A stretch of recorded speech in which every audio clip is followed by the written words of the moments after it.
త్వరలో ఇండియాలోకి Russian army, Russian warships, fighter jets ఇవన్నీ ఇండియాకి రాబోతున్నాయి. అమల్లోకి India Russian reciprocal exchange of logistics agreement రెలోస్.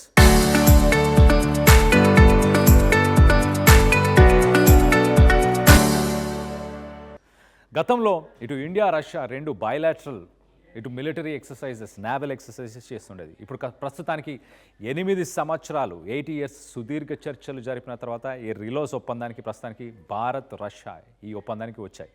ఈ ఒప్పందంలో ఏం చేయబోతున్నారు? అమెరికా ఇటు రష్యా ఇండియాలో ఉన్న army bases, ports, air bases వీటన్నిటినీ ఇటు రష్యా, ఇండియా రెండు షేర్ చేసుకుంటాయి. అంటే రష్యాలో కూడా ఇండియన్ ఆర్మీ, ఇండియాకి సంబంధించిన నావీ, ఇండియాకి సంబంధించిన ఫైటర్ జెట్స్, రష్యా ఎయిర్ బేసెస్ని, రష్యా ఎయిర్ పోర్ట్స్ని, అలాగే అక్కడ ఉన్న ఆర్మీ బేసెస్ని ఇండియా యూజ్ చేసుకుంటుంది. ఇండియాలో ఉన్న ఎయిర్ బేసెస్, ఆర్మీ బేసెస్, అలాగే పోర్ట్స్ని వీటన్నిటిని కూడా రష్యా యూజ్ చేసుకుంటుంది. ఒకరి భూభాగంలో మరొకరి సైన్యం మోహరింపు చేయడం ప్రారంభించేశారు. జనవరి 15న ఇటు రష్యన్ గవర్నమెంట్ అఫీషియల్గానే ఒక స్టేట్మెంట్ ఇచ్చింది. ప్రస్తుతానికి అది కార్యరూపం దాల్చుకుంది. 3000 మంది సైనికులు, రష్యన్ సైనికులు ప్రస్తుతానికి ఇండియాకి చేరుకున్నారు. 5 యుద్ధ నౌకలు, 10 ఫైటర్ జెట్స్ ఇవన్నీ కూడా ఇండియాలో ఉండబోతున్నాయి. 2025 ఫిబ్రవరిలో రష్యా, ఇండియా మధ్య రెలోస్ ఒప్పందం జరిగింది. ఈ రెండు దేశాల మధ్య మిలిటరీ సహకారం అలాగే లాజిస్టిక్స్ సపోర్ట్ కోసం ఒప్పందాన్ని కుదుర్చుకున్నారు. 5 సంవత్సరాల పాటు, 5 ఏళ్ల పాటు ఈ ఒప్పందం అమల్లో ఉంటుంది. దాని తర్వాత ఇరు దేశాలు అవసరమైతే ఈ అగ్రిమెంట్ని పొడిగించే అవకాశం కూడా ఉంది. ఈ ఒప్పందంతో ఆర్కిటిక్ వరకు ఇటు భారత్ స్ట్రాటజిక్ పరిధి పెరగబోతుంది. రష్యాలోని పలు పోర్ట్స్కి ఇండియాకు ఎంట్రీ దక్కబోతుంది. మొత్తంగా ఈ అగ్రిమెంట్ అంటే ఏంటి, అసలు ఈ రిలోస్ వల్ల భారత్కి ఎలాంటి అడ్వాంటేజెస్ ఉండబోతున్నాయి, రష్యాకి ఎలాంటి అడ్వాంటేజెస్ ఉండబోతున్నాయి, డీటెయిల్గా మాట్లాడుకునే ప్రయత్నం చేద్దాం. మొదటగా రిలోస్ అంటే ఏంటి? ఈ రిలోస్ ఒప్పందం ప్రకారం ఇటు భారత భూభాగంలో రష్యాకి సంబంధించిన మొదటగా ఇటు రిలోస్ అంటే reciprocal exchange of logistics and supports. అంటే మనం రష్యా నుంచి కొన్ని సంవత్సరాలుగా అక్కడి నుంచి ఫైటర్ జెట్స్ని కావచ్చు, S-400 లాంటి ఎయిర్ డిఫెన్స్ సిస్టమ్ కావచ్చు, మిలిటరీ ట్యాంక్స్ కానీ, సబ్మెరీన్స్ కానీ ఇవన్నీ రష్యా నుంచి కొనుగోలు చేస్తున్నాం. అంటే ఇరు దేశాల మధ్య ఇంతకుముందు ఓన్లీ డిఫెన్స్ డీల్స్ మాత్రమే జరిగాయి. ఇప్పుడు లాజిస్టిక్స్ సపోర్ట్ కూడా ఇండియన్ ఓషన్లో, మరీ ముఖ్యంగా ఒకరి భూభాగంలోకి మరొకరి సైన్యం, యుద్ధ విమానాలు, నౌకలు. గతంలో ఎప్పుడు ఇండియన్ సాయిల్ పైన వేరే కంట్రీస్కి సంబంధించిన ఆర్మీ కానీ, లేకపోతే సబ్మెరీన్స్ కానీ, నేవీ షిప్స్ కానీ, అలాగే వాళ్ళ ఫైటర్ జెట్స్ కానీ ఇండియాలో ఎప్పుడు లేవు. ఇదొక హిస్టారికల్ మూమెంట్ అని చెప్పొచ్చు. మొత్తానికైతే రష్యాతోని ఈ ఒప్పందానికి ఇండియా వచ్చింది. రష్యాతోనే ఈ ఒప్పందానికి ఎందుకు వచ్చింది? 5 ఏళ్ల పాటు 3000 మంది సైనికులు, 5 యుద్ధ నౌకలు, 10 సైనిక విమానాలు ఇవన్నీ కూడా ఇండియాలో నిల్వ ఉండబోతున్నాయి. 2 దేశాలు అంగీకరిస్తే మరొక 5 ఏళ్ళు పొడిగించే అవకాశం ఉంటుంది. అంటే 5 yearsకి ఒకసారి రెన్యువల్ చేసుకోవచ్చు. ఈ స్ట్రాటజీ, ఈ బయలాటరల్ స్ట్రాటజీకి సంబంధించిన అగ్రిమెంట్ని 5 yearsకి ఒకసారి రెన్యువల్ చేసుకోవచ్చు. మిలిటరీ బేసెస్, పోర్ట్స్, ఎయిర్ ఫీల్డ్స్ని పరస్పరం వాడుకునే ఛాన్స్, అంటే వాటిని యూటిలైజ్ చేసుకోవడం.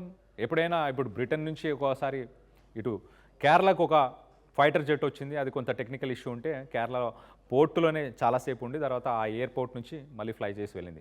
సో అలాంటిది కాకుండా వీటికి ప్రాపర్గా ఫ్యూయల్, 3000 మందికి ఫుడ్, నావీకి సంబంధించిన షిప్స్ కానీ, సబ్మెరీన్స్ కానీ వీటన్నిటికీ ఫుడ్, ఫ్యూయల్, అలాగే మెయింటెనెన్స్ కావాల్సిన లూబ్రికెంట్స్ కానీ, ఆయిల్ కానీ, గ్యాస్ కానీ ఏం కావాలన్నా అవన్నీ సపోర్ట్ చేస్తారు. దీనివల్ల ఇటు నావీ అలాగే ఎయిర్ ఫోర్స్ వీటన్నిటికీ కూడా పోర్ట్స్ యాక్సెస్ దొరుకుతుంది.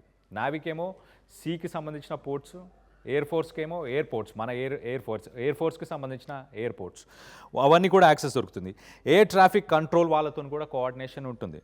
మెయింటెనెన్స్ సదుపాయాలు, వాటన్నిటిని మెయింటైన్ చేయడానికి మెయింటెనెన్స్కి కావాల్సిన ఫెసిలిటీస్ కానీ, వాళ్ళకి కావాల్సిన సిబ్బంది కావచ్చు, వీళ్ళందరినీ కూడా ఇరు దేశాలు ప్రొవైడ్ చేస్తాయి. అంటే ఇటు రష్యా నుంచి దాదాపు 3000 మంది సైనికులు, 5 యుద్ధ నౌకలు, 10 యుద్ధ విమానాలు, ఫైటర్ జెట్స్ ఇవన్నీ కూడా ఇక్కడికి వస్తున్నాయి కదా. వీటన్నిటితో పాటు ఎక్స్చేంజ్లో ఇండియా నుంచి కూడా కొన్ని వేల మంది ఇండియన్ ఆర్మీకి సంబంధించిన వాళ్ళు రష్యాకి వెళ్తారు. యుద్ధ నౌకలకి యాక్సెస్ దొరుకుతుంది. దాని తర్వాత ఫైనల్గా రెండు దేశాల సైన్యాల మధ్య క్రాస్ ట్రైనింగ్, డిజాస్టర్ రిలీఫ్, ఇవన్నీ కూడా అంటే ఇండియాలో ఏదైనా డిజాస్టర్ మేనేజ్మెంట్ ఇష్యూ వచ్చింది, సడన్గా వరదలు వచ్చాయి, సడన్గా సునామీ వచ్చింది, కొండ పర్వతాల ఎక్కడైనా తెగి పడిపోయినా కూడా ఇటు ఇరు దేశాలకు సంబంధించిన సైన్యాలు అంటే రష్యా సంబంధించిన ఆర్మీ ఇండియాలో ఉంటే వాళ్ళు మనకు సపోర్ట్ చేస్తారు. రష్యాలో అలాంటి ఇబ్బందులు ఏమైనా ఎదుర్కొంటే ఇండియన్ ఆర్మీ వాళ్ళు సపోర్ట్ చేస్తారు. సో ఆ రకంగా మొత్తంగా దీనివల్ల ఇండియాకి ఎలాంటి అడ్వాంటేజెస్ ఉంటాయి, రష్యాకి ఎలాంటి అడ్వాంటేజెస్ ఉంటాయి మాట్లాడుకునే ప్రయత్నం చేద్దాం. మొదటగా రష్యాకి ఈ రెలోస్ ఒప్పందం వల్ల ఎలాంటి అడ్వాంటేజెస్ ఉంటుంది డీటెయిల్గా మాట్లాడుకుందాం. మొదటగా రష్యాకి ఉన్న అడ్వాంటేజెస్ మనం చూస్తే కనుక ఇండియన్ ఓషన్లో రష్యాకి ఇప్పటిదాకా యాక్సెస్ లేదు. వాళ్ళు మన ఇండియాలో ఉన్న పోర్ట్స్ని, ఆర్మీ, ఎయిర్ ఫోర్స్, ఎయిర్ బేసెస్ని, వీటన్నిటిని కూడా వాళ్ళ ఓన్ ఎయిర్ బేసెస్గా వాళ్ళు యూజ్ చేసుకోవచ్చు. ఇండియన్ ఓషన్లోకి రష్యాకి ఎంట్రీ దొరుకుతుంది. దీనివల్ల ఇండియన్ ఓషన్ అంటే మనం ఇప్పుడు మాట్లాడుకుంటే గల్ఫ్ కంట్రీస్, అమెరికా, ఇజ్రాయెల్ వీటి మధ్య యుద్ధం జరుగుతున్న చోటు కూడా ఇండియన్ ఓషన్కి పక్కనే. ఒకవేళ గల్ఫ్ కంట్రీస్ని కానీ రష్యాకి సంబంధం ఉన్న మిగతా దేశాలకి సపోర్ట్ చేయాలనుకున్న వాళ్ళ దేశాలకు సంబంధించిన షిప్స్ ట్రాన్స్పోర్టేషన్కి కానీ ట్రేడ్కి వెళ్ళే ఆ షిప్స్ని వాటన్నిటిని సపోర్ట్ చేయాలన్నా ఇండియన్ ఓషన్లో రష్యా ఒక బేస్గా ఇండియాని మార్చుకుంటుంది కాబట్టి ఇక్కడ నుంచి డైరెక్ట్గా ఆ కంట్రీస్ని సపోర్ట్ చేయొచ్చు. రష్యాకు సంబంధించిన ట్యాంకర్స్ని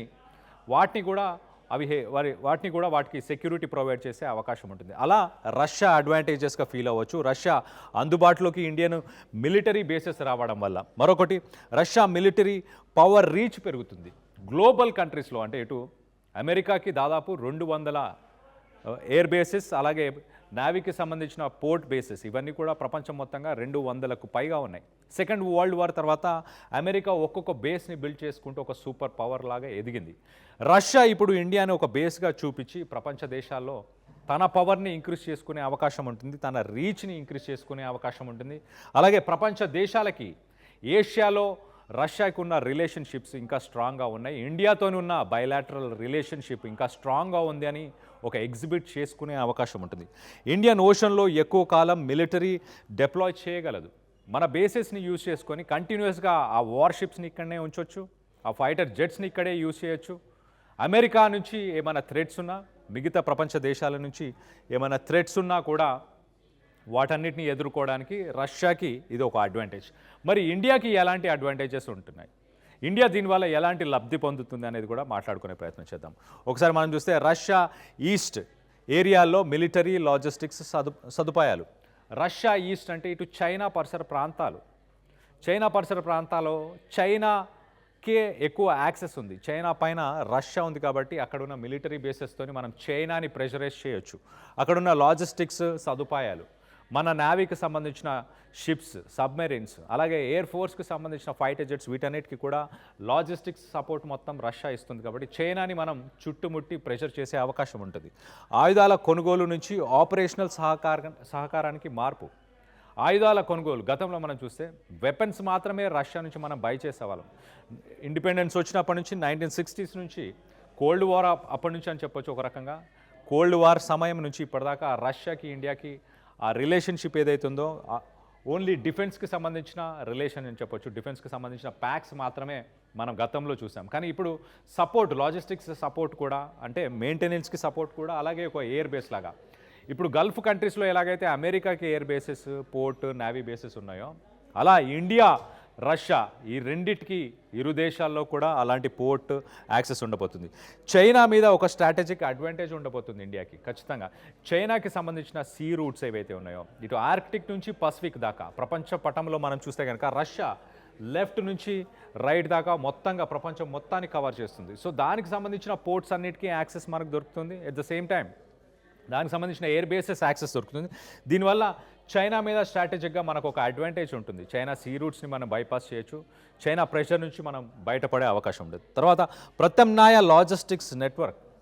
సో ఆప్షనల్గా ఒక లాజిస్టిక్స్ నెట్వర్క్ని ఏర్పరచుకుంటున్నారు. ఇండియా ఆర్కిటిక్ సర్కిల్స్లో కానీ పసిఫిక్ మహాసముద్రం పరిసర ప్రాంతాల్లో ఇండియాకి సంబంధించిన షిప్స్ కానీ ట్రేడ్కి వెళ్ళే ఆ షిప్స్ అన్నిటికీ కూడా సెక్యూరిటీ ప్రొవైడ్ చేయాలన్నా, మన మిత్ర దేశాలకు ఎక్కడైతే ఒప్పందాలు ఉన్నాయో వాళ్ళందరికీ సేఫ్టీ సెక్యూరిటీ ప్రొవైడ్ చేయాలన్నా, మిలిటరీ ఎక్సర్సైజెస్ చేయాలన్నా, ఫ్యూచర్లో ట్రేడ్ని ముందుకు తీసుకెళ్లాలని ప్రయత్నం చేయాలని ఇదొక అడ్వాంటేజ్గా ఉండబోతుంది. దాంతోపాటు ఇండో పసిఫిక్ నుంచి ఆర్కిటిక్ వరకు రీచ్ పెరుగుతుంది. Yes, exactly. ఇండో పసిఫిక్ మహాసముద్రం నుంచి ఆర్కిటిక్ పైన ఆర్కిటిక్ దాకా కూడా మనకు రీచ్ పెరిగే అవకాశం ఉంటుంది. ఒక హిస్టారికల్ ఎక్సర్సైజ్, ఒక హిస్టారికల్ డీల్ అని చెప్పొచ్చు. ఇటు అమెరికా, మరి ముఖ్యంగా ట్రంప్ ఇష్టానుసారంగా తను మాట్లాడే మాటలు, అలాగే తను ప్రపంచ దేశాలని శాసిస్తున్నా అన్న ఆ పొగరుని తగ్గించడానికి ఇది ఒక స్ట్రాటజిక్ మూవ్. గతంలో మనం చూస్తే కొన్ని సంవత్సరాల పాటు మనం రష్యా నుంచి డిస్కౌంటెడ్ ఆయిల్ని పర్చేస్ చేస్తున్నాం. ఆయిల్ని పర్చేస్ చేసినప్పుడు ట్రంప్ మన మీద ఆంక్షలను తీసుకొచ్చాడు. 50% ట్యాక్సెస్, 25% నుంచి 50% ట్యాక్సెస్కి తీసుకురావడం. సో ఇలా మన మీద ఎంతో స్ట్రాటజిక్గా ప్రెషర్ బిల్డ్ చేద్దామని ఇటు ట్రంప్ ప్రయత్నిస్తున్నా, ఇండియా తన ఉనికిని చాటుకోవడానికి, తన స్టాండ్ని చాలా క్లియర్గా ఇటు ట్రంప్ అలాగే ప్రపంచ దేశాలకు అర్థం అవ్వడానికి, మోదీ అండ్ పుతిన్ తీసుకున్న ఒక స్ట్రాటజిక్ డీల్ అని చెప్పుకోవచ్చు. హిస్టారికలీ దీని ఇంపాక్ట్ ఖచ్చితంగా ఉండబోతుంది. బల ప్రదర్శన చేయడానికి భారత్ అలాగే రష్యా రెండు ముందుకు వచ్చాయని మనం భావించవచ్చు.